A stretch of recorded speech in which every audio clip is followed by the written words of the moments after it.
I'm Andrew Schwartz, and you're listening to The Truth of the Matter, a podcast by CSIS where we break down the top policy issues of the day and talk with the people that can help us best understand what's really going on.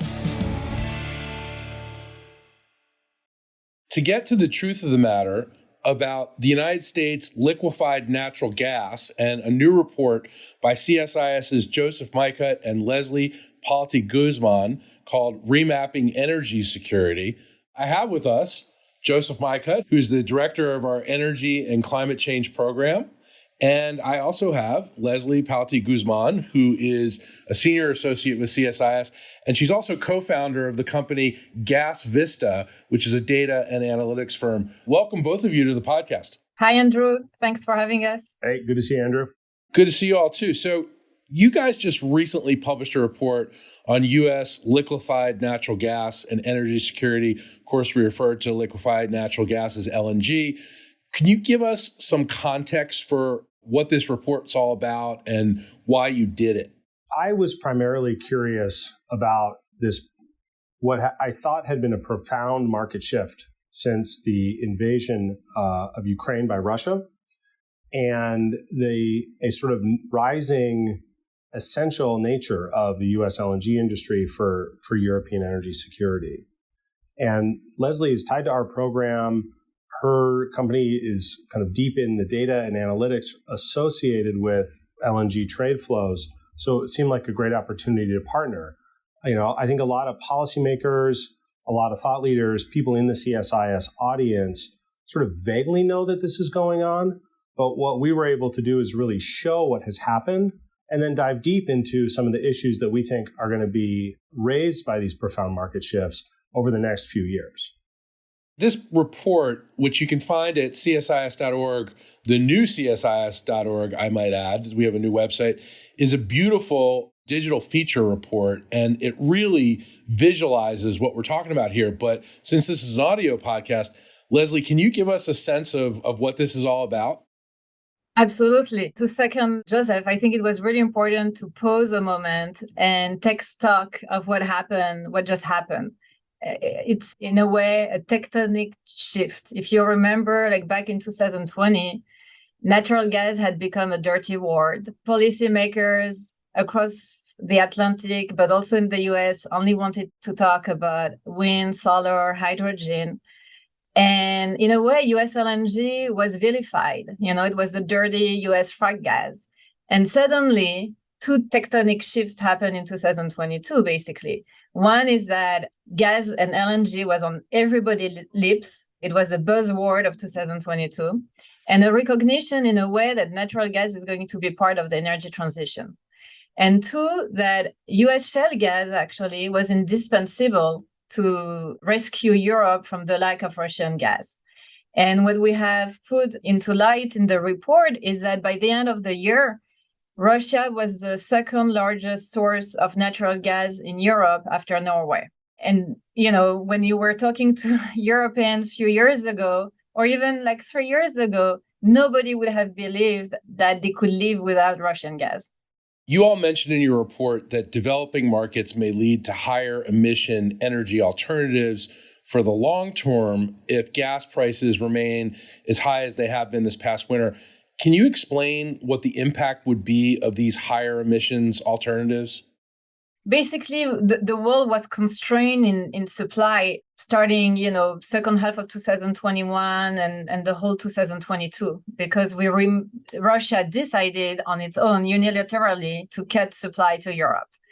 And basically, Europeans found themselves in need of compensation for those volumes. And they turned in all directions through market forces, but also some energy diplomacy. They managed to attract a lot of supply from other sources because their prices went so high. And if you take LNG is following the premium market. The molecule is going to the market that is able to pay the most. And so Europeans attracted a lot of the LNG worldwide, but at the expense of other markets. And what we found out is that if you look at the 8 largest importers around the world in 2022, they have concentrated 74% of all the trade flows. And among them, a few Europeans, but also the largest rich Asian nations. But it means that many emerging markets were left with coal, which is higher in terms of emissions, or fuel oil.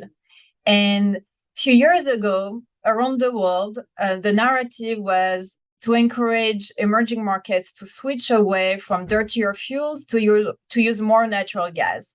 But this agenda has been derailed last year because of these higher prices. So there is a whole question in terms of energy transition with these economies in Southeast Asia, South Asia, Latin America, and whether gas will still have a role to play in these economies, and maybe not as long as prices are so high. Andrew, I think that this is like such an important issue to talk about. It's sort of counterintuitive, right? At the moment where, after the Paris Agreement and a rising sense that we need to reduce greenhouse gas emissions, you have this like sort of brand new industry rise up in the US, really over the last decade for LNG export.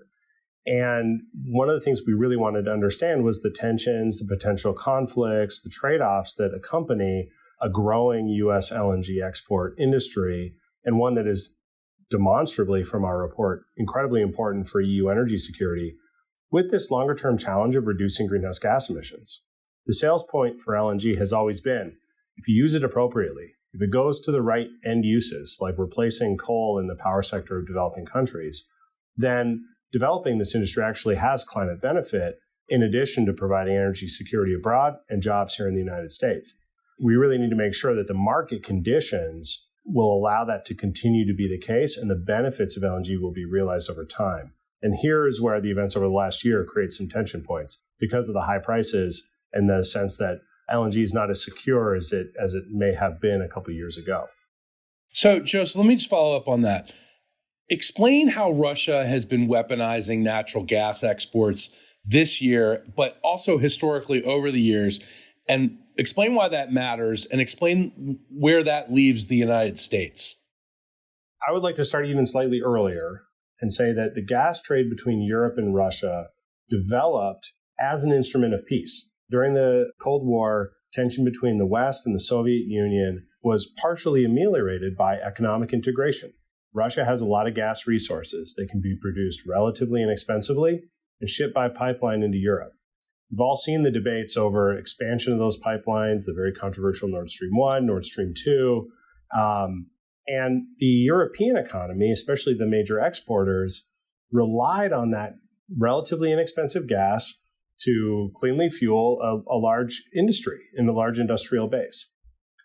Now, the challenge with gas is the infrastructure necessary to carry it and store it is expensive. We don't want to have a lot of it around, right? You don't want a lot of excess capacity in this system. So for Russia, this was seen as a real potential source of geopolitical power.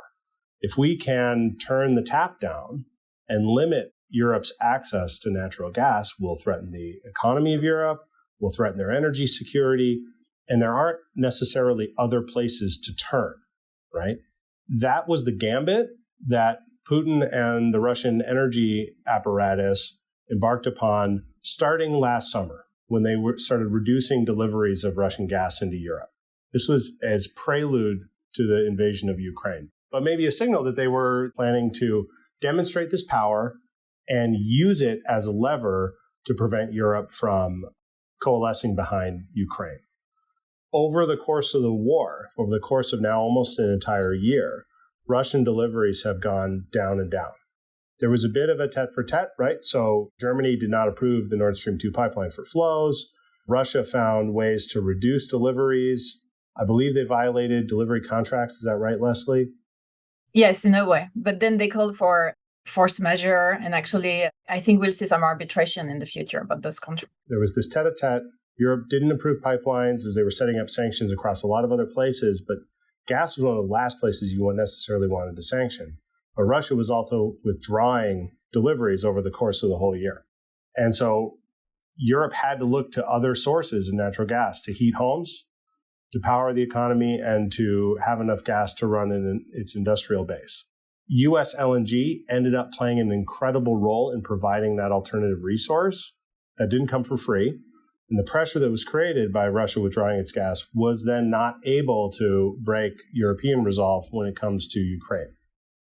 So as Europe's energy supply increasingly relies on the United States and its LNG exports, what does this mean for the U.S. energy industry? And what does it mean for transatlantic relationships as a whole? To build on what Joseph mentioned, there are a few silver linings out of this crisis. One is that the transatlantic relationship has straightened. And I think, Russia was counting maybe on divisions among Europeans, but also divisions between the US and Europe. And this has not happened yet. The war is not over, but we've seen that despite high energy and electricity prices in Europe, despite the fact that the industry in Europe has been suffering a lot in 2022 and it's not over, the transatlantic relationship has maintained its strength. There are some complaints. We've seen that France, for example, when Emmanuel Macron visited the White House a few months ago, he called on the US industry profiteering from the crisis in a way, which is not the case because the companies that are exporting US LNG are actually the one making profits and margins between the price of gas in the US and the price that they sell the gas in Europe. Most of these companies are traders, portfolio players, very often European groups. A few of them are American companies, but also Asian utilities. So there is a wide diversity. And as you know, the US government doesn't have a state-owned company. So it's not the US government profiteering here from the crisis directly.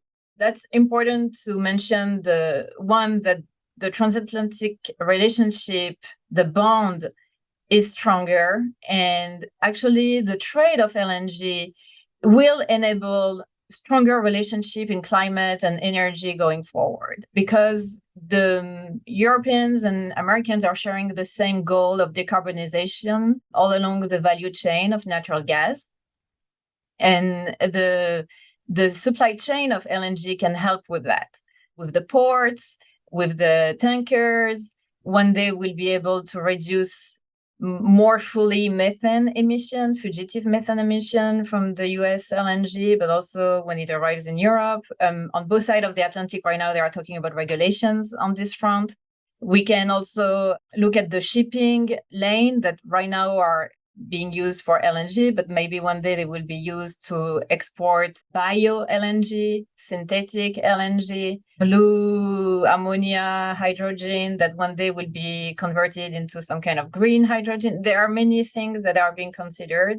This transatlantic bond will be useful for those future trades. Second, I think the US industry, at the beginning of the Biden administration was not getting that much support from the government. I think that has evolved. And we see that now the Biden administration is fully supporting and understanding energy security as a priority for global energy systems. And in this regard, we see that all the different agencies in the US are going to support the goal of US LNG exports without intervening in curbing in any way production and exports. The priority is going to be on greening US LNG. And that's going to be very important also for the marketing of US LNG abroad, because Europe, but also in the future, potentially Asian buyers will be keen on seeing gas that has less emissions, whether it's being produced with more environmental friendly considerations and being cleaner when it arrives in those markets.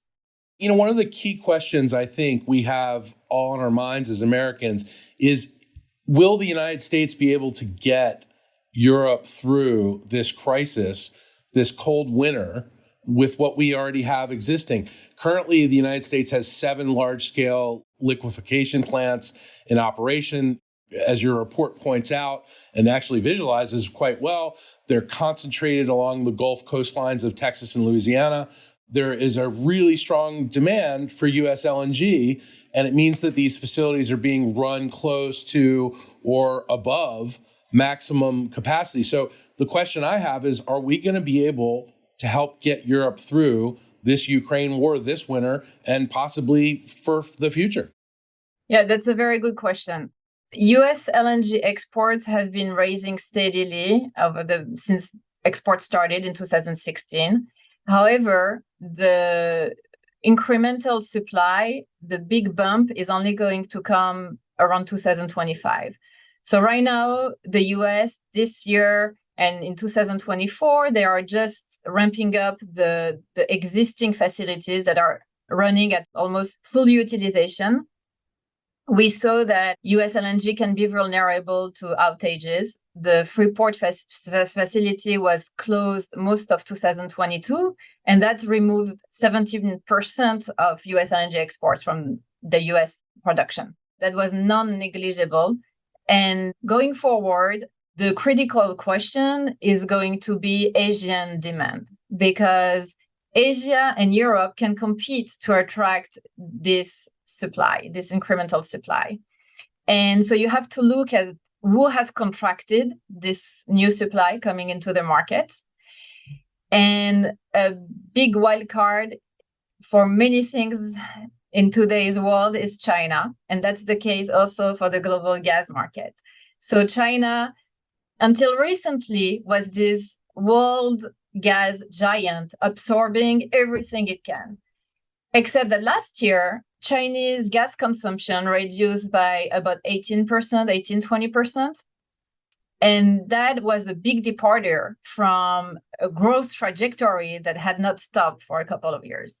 So the question in everybody's mind is, will China continue to resell its unwanted LNG to Europe like it did in 2022? Or will post-lockdown, post-downturn of the economy, China consume again most of the world's LNG? And they were about to become the largest LNG importer last year. That didn't happen. They didn't import more LNG, but actually they increased their imports from Russia pipeline gas and from Russian LNG, which is interesting because they have managed to prioritize their trade partners, right? The imports from the US completely dropped, but despite their decline in overall LNG consumption, they managed to increase their consumption from Russia. So that's an interesting point to keep in mind, because China has been able to use its trade policies for retaliation or scoring political points whenever it wanted. And that is dangerous also in the future, potentially, for some US LNG projects that have overcontracted with Chinese companies. Both when we look at the last year and we look at the outlook, it's important to recognize that Europe has gotten through the past year and looks likely to get through this winter without encountering the nightmare scenarios that we were worried about, let's say, last spring. So the way that happened is Europe bought a lot of gas off global markets, the US being one of the biggest kind of swing providers in that case, to fill storage and prepare for the winter. They also instituted a lot of efficiency measures, reductions in demand. You were reading weekly stories of factories closing in Europe or shutting down temporarily because of the high cost of energy. And it is true that despite all that, Europe has gotten relatively lucky and looks like it'll make through the year. The winter weather has been relatively benign. The fall was quite warm. And that meant that the heating load was less than you would have expected. So sort of everything went right. Europe showed that it had the ability to build new import capacity quickly. Global LNG markets, in particular US LNG, were able to shift supply over. As we look at the next few years, it's going to take time to add capacity to the global LNG market. And that means we're going to have to be, Europe's going to have to be prepared for next winter, the winter after. This is not going to resolve overnight. But what we've seen over the last year is the U.S. industry playing a really vital role, not just in supporting Europe, but in providing global energy security. That's a new role for the U.S. to play for the rest of the world. Tell me more about that, Joseph. Why is it so important? And can we do that without really hurting our environment, provide global security for the world? This is really interesting, right? This is an industry that has risen really over the last decade, where the U.S. turned into a top LNG exporter. When I was in college, we were thinking about importing LNG into the United States. The Shell Revolution made available this resource that the U.S. now can try to use productively. The energy security storyline is really clear. We've talked about it in this report. It's been important for Europe and potentially will be important for a lot of countries as they go about navigating the energy transition. The climate side of things, we have to be careful. You can't overbuild all this stuff to deliver LNG to the world market in a world that wants to go to net zero emissions by mid-century. So what really matters there, as Leslie was saying earlier, is our ability to produce gas at the cleanest possible way. So all the pipelines, the storage tanks, the infrastructure that brings gas from fields to liquefaction facilities, that should have leakage rates as minimal as they can be made, right? And that's a matter of environmental regulation. It's a matter of clean corporate practice. We should make sure that the liquefaction facilities themselves are taking advantage of all of the technology that is available to reduce the emissions of that enterprise, which is energy intensive and can release a lot of carbon dioxide and methane, natural gas being methane and a strong greenhouse gas. And then we need to be thoughtful about where the U.S. and where the globe wants to most productively use LNG to reduce emissions and provide energy security. The other thing that we need to be thinking about here in the U.S. is what does a larger export industry mean for domestic prices? Natural gas and the availability of natural gas means that U.S. power prices can be pretty low. Our industrial production is both less expensive than many peers and less carbon intensive because of this resource. And it is possible that as the export industry grows, that will create price pressures for domestic markets here in the U.S. We saw some signal of that over the past year, but a lot of analysts are just sort of waiting for that conflict to arise. And there, I think we'll see the political class want to get more involved as a sort of like an increasing export industry yields like a positive trade balance, geopolitical benefits, but might cause challenges at home. When we think about this rising export industry and the U.S. playing an important role in global energy security, it's really interesting to think about what that's going to mean domestically. On the one hand, you might think, okay, we're going to be exporting all this gas. It'll raise prices. That'll create political pressure at home. That'll reduce our ability to use gas in the power sector or for our own industrial production. But there are multiple things in the energy system that are all moving at once right now.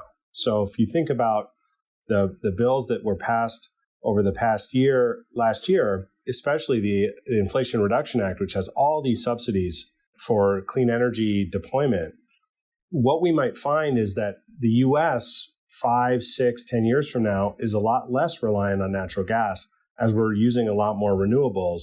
And that creates space to export more without a net climate impact necessarily, or without a lot of price impacts here in the United States. That, to me, the contours of that conversation between domestic prices for energy here in the U.S., this sort of industry that is rising in importance for the world, and navigating the energy transition is some of the most interesting areas to explore. And I think policymakers are going to have to learn a lot about what has been a small but complicated industry as they try to navigate that area themselves. Final question. You all mentioned China in this equation. What would Chinese participation in the LNG trade mean for the United States? So overall, we have a hyper focus on Europe right now because of the war in Ukraine. But traditionally, Asia has been the main engine of growth in terms of gas consumption globally. And this is where the US should be focusing in terms of future trade flows. However, this crisis is really putting into discussion whether Asia will still be the engine of growth and whether Europe, will still have 10, 20 years in terms like what's on the horizon before gas demand peaks, globally. That's a big question. And actually it fits into what Joseph was saying, because you want to build infrastructure, but you don't want to overbuild.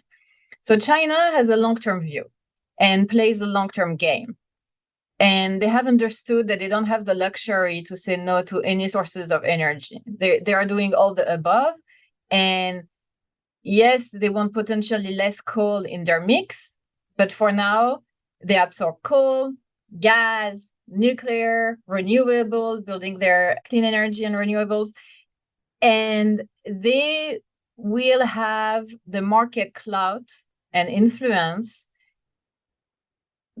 they are starting to build that. But, critically for us, it will be managing, who is purchasing under long-term contracts those new volumes coming into place, whether it's in the US or elsewhere, because China will decide whether it wants to consume them, resell them, and if they resell them, they will decide the price at which to resell them. And so China is controlling, in a way, they have a say in terms of supply security for Europe and demand security for the US. They are one of the main off-takers of the future US LNG project that are not yet built, but some of them might be built because they signed the majority of the long-term contracts. And in Europe, we've seen that over the past year, China has resold about 10 million tons of LNG that they didn't want compared to the year before. And most of this LNG found a home in Europe, thanks to China and its market behavior. So there is a huge codependence. However, depending on the mood in Washington, D.C. and in Brussels, I think there could be an opportunity here, actually, to do a deal between the US, China, and Europe in a way where, there are climate consideration at stake, but also energy trade consideration. And that will allow also not to put China and Russia together all the time in terms of energy security and broader geopolitical alliances. There is an opportunity. China actually wants two things: cheap energy, and that's why they are financing energy projects all around the world. And they don't want war because they want economic growth at home. So that's why I think there is a potential, for EU, China, US conversation here. Well, Leslie, Joseph, thank you very much for helping us understand this new report and this critical piece of U.S. energy security and how it affects our climate. Thanks so much. If you enjoyed this podcast, check out our larger suite of CSIS podcasts. From Into Africa, The Asia Chessboard, China Power, AIDS 2020, The Trade Guys, Smart Women, Smart Power, and more. You can listen to them all on major streaming platforms like iTunes and Spotify. Visit csis.org/podcasts to see our full catalog.